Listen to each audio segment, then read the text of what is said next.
And my definition of leadership was really, really values-based and really about serving other people and what we can do to actually help our communities. And then the exercise, during the exercise, you go back and you reflect on the salient moments, the salient people, the people who have impacted your leadership journey in your life. And that might be as early back as, you know, a school teacher or a family member, all the way through your career. So the boss that you hated and never wanted to end up like, or, you know, the boss that you just thought, wow, I'd really love to be like you one day.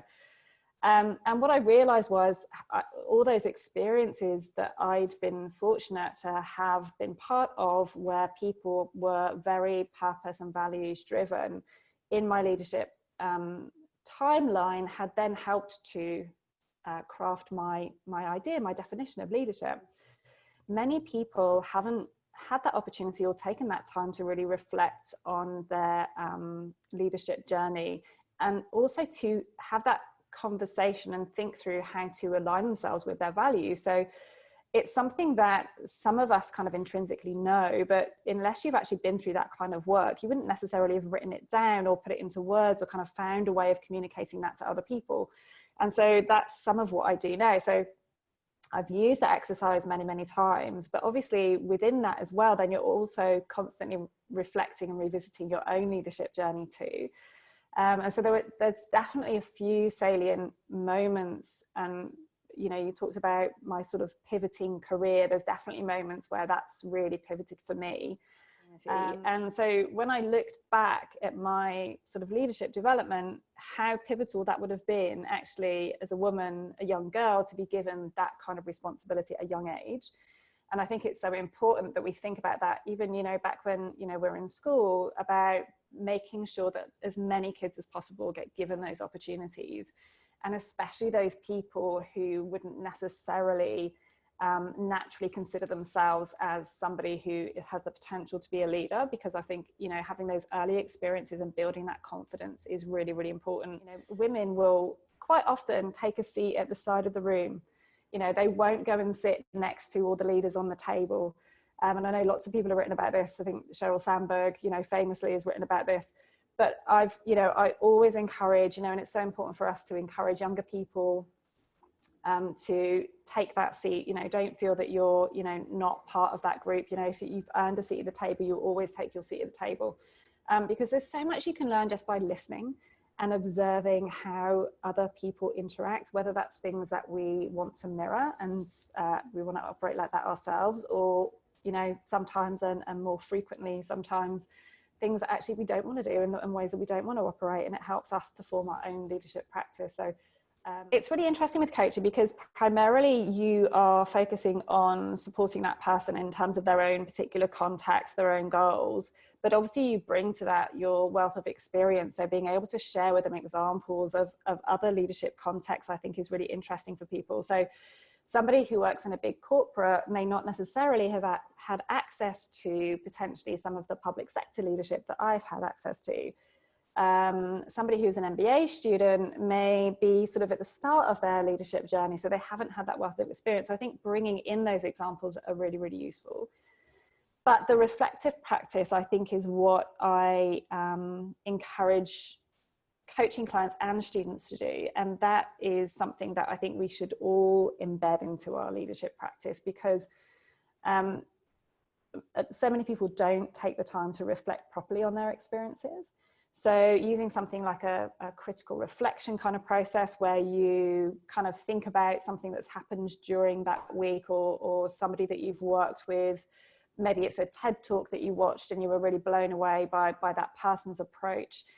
Having a think about that, if it's a situation that's happened at work, really thinking through what that situation would have felt like to other people in the room, like thinking about it from that person's perspective, can give you really useful insights into something that's happened or something that you've observed, and really taking the time to do that on a weekly basis, more than necessarily me bringing in my own experiences, because I think it's tempting sometimes for us to assume that we've had all these experiences and therefore we know what's going to be best for somebody else's leadership development and journey.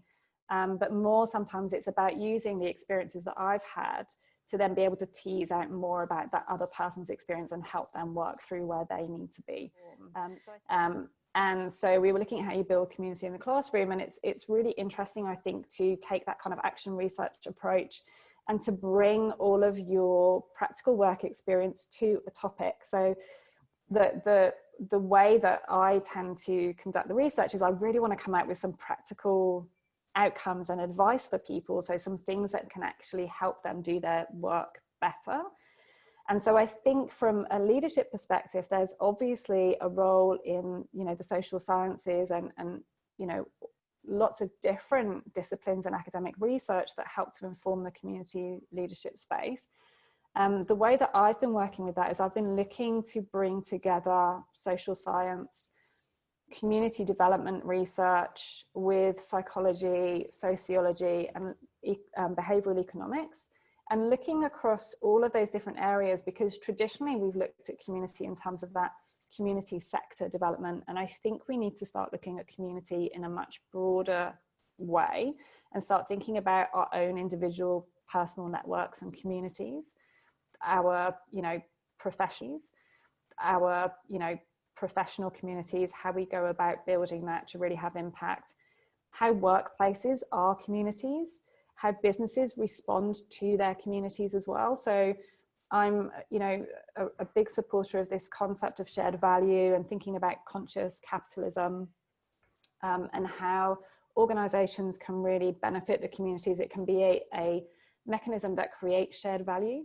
And so I think, you know, how businesses are leading can actually help to benefit their communities, rather than some of the models we've seen where it's quite a destructive relationship and people are taking from their communities.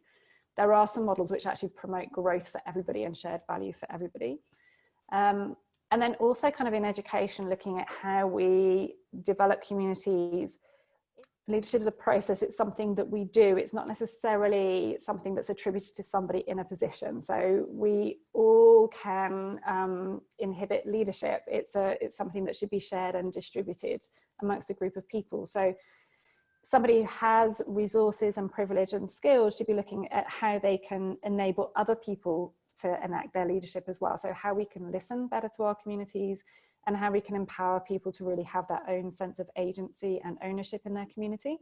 And whether that is in a community organization sort of setting, or whether that's in the workplace or a school or in our own lives, I think all of those, that sort of sense of leadership for me, that's how I make that connection. And so, you know, in contemporary life, we're connected with lots of different online communities, we're connected with our workplaces, we're connected with, you know, different sorts of community, and recognizing that that is a very kind of like, you know, organic structure. It's not something that is fixed. We're not just part of, you know, this suburb or that group of people. And so recognizing that and working with that, but also like, you know, what's our role in those communities? What, as, you know, as leaders, what do we want to do to move those communities forward, and how do we have that personal impact? How can somebody who has got a position of power and authority use that as a platform to be able to help other people? Building in that self-reflective, regular practice is something, you know, whether that's, you know, whether you're the kind of person who likes to journal and to write, or whether you know, just to record a few thoughts, or, you know, to, you know, take a photo and record it on a mood board or something, or whatever really works for you, or sketching out something.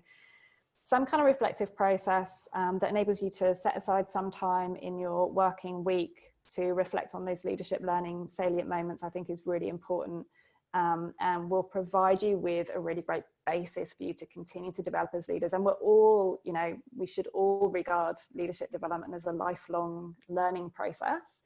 I'd encourage anybody to do that. And I think for me, listening is something that is a crucial leadership skill, and it's something that, you know, I always challenge myself, you know, it's something I always remind myself to do actively, because it's very, very easy for us to bring our assumptions, our own upbringing, our own backgrounds to a problem or an issue.